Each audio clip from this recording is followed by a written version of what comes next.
Hello, everybody. Scott Golden here with the Aew Rampage review for the 11th of March 2022.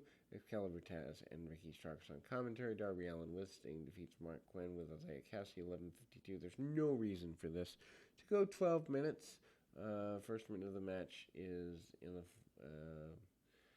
corner of the screen while they replayed the angle with Jeff Hardy's debut from Dynamite on Wednesday. Story of the match is Allin having rough ribs from Sunday and Quinn worked him over, and then they take control. Allin worked a side headlock for a little bit. Quinn counters and then is into a hammerlock, and Allin escapes the hammerlock, sending Quinn to the floor. On the floor, Cassie and Sting distracted the other competitors. Back in the ring, Quinn continues working over Allen's ribs, suplexing him in the ring on the ropes. Quinn then whiffs Allen into the turnbuckles chest first, and then Allen went into turnbuckles full speed. Quinn then locks on an abdominal stretch, and Allen is able to counter into a hip toss. Quinn then tries and sets up Allen for a suplex, and then Allen counters, snapping Quinn's arm against the ropes.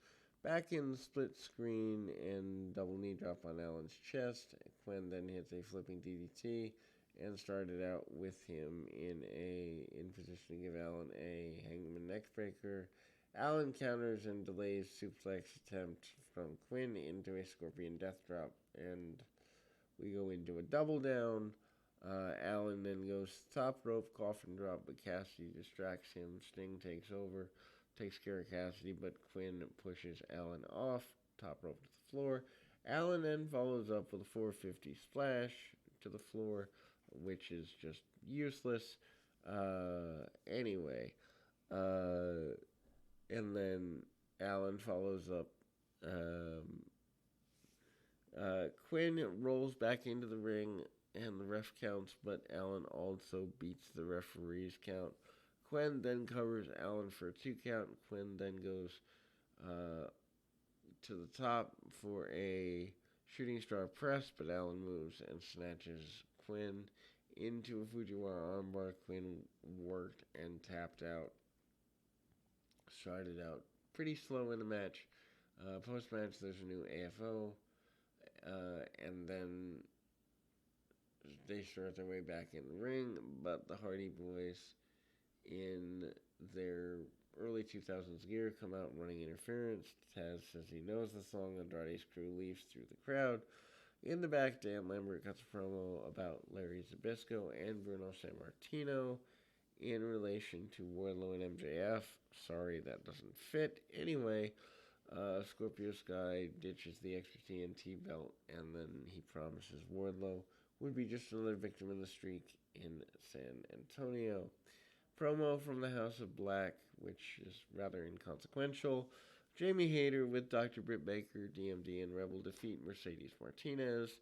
8 minutes 38 seconds of this aired. After some action on the canvas, Hayter charges in the corner and gets booted in the face. Martinez follows up with a stiff clothesline, and just as we begin going, the show takes a commercial break. Back from the break, Martinez and Hayter Hayter tries the Three Amigos, but using a trio of double underhook suplexes. Hayter then comes back with the inverted backbreaker for a near fall, and then Hayter slides into a solid forearm, charging in, and Martinez comes back, suplexing. Hayter goes into the buckles. Martinez then hits a Spider German suplex from the top rope, but then Rebel distracts the referee. Martinez then pulls herself out into the attack, and Baker pounds on Martinez with forearms. Hayter then throws a lariat and gets a pinfall over Martinez. Hikaru Shida cuts promo on Serena Deeb. Shida wants revenge on Deeb, and Deeb can go for Shrida's knee again, but Shrida will cut her head off, and that seems a little extreme. Anyway, Keith Lee defeats QT Marshall with Aaron Solo and Nick Canamaro. Powerhouse Hobbs watches the match from the commentary position. Taz and Starks. Marshall starts mouthing off at Lee and walks into a headbutt. Lee then manhandles Marshall and counters with an eye rake and mocks him. Lee then conducts the crowd into his own chants. Lee then hits Marshall with a double chop and tosses Marshall across the ring. Corner to corner Beal. Marshall snaps Lee's neck across the top rope and hits a drop kick for a 1 count. Lee then floors Marshall with the lariat and goes off with a Big Bang Catastrophe. Lee then shrugs Marshall off and hits a Big Bang Catastrophe for the win. And after the match, Solo jumps Lee, and then they go really badly. That goes really badly for him. Kanemaru does a bit better, and Lee hits him with a pop-up powerbomb. Kanemaru then goes to the floor, and Lee tosses Solo on and Marshall onto him, fending off everybody. Powerhouse Hobbs and Ricky Starks run in and take Lee out for real. Hobbs hits Lee with a body block. Starks flies in with a clothesline, and Hobbs takes Lee down. Spinebuster.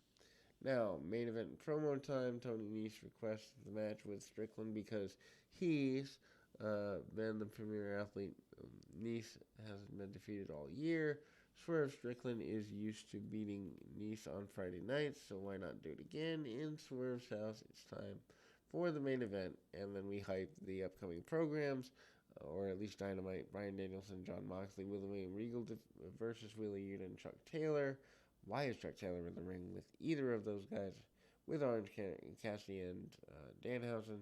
Adam Page and Jurassic Express versus Adam Cole and Red Dragon. This could be good as long as they keep the Bucks out of it. Thunder Rosa versus Dr. Britt Baker for the Women's Championship in a Steel Cage, and Wardlow Scorpio Sky TV Championship. Overall, a really good show. Swerve Strickland defeats Tony Nese. 12:58. There is no reason this needs to go that long. Debuts should be kept for guys who are treated like stars, not, basically unknowns in Tony Nese, who might have won a bunch of matches on the YouTube shows, but really nobody on national TV knows or cares who he is at a level to give someone like Strickland, who's just come off NXT within the last 6 months, a real challenge. Anyway, Swerve takes control early with a wrist lock.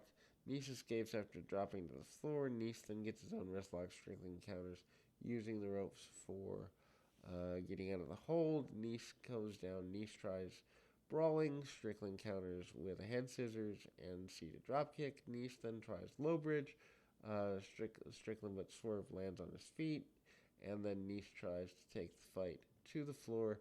Strickland catches him with a boot on the apron. Nese then gets into the ring skirt tied up. And Strickland then catches him with a dropkick. And the show goes to a commercial break.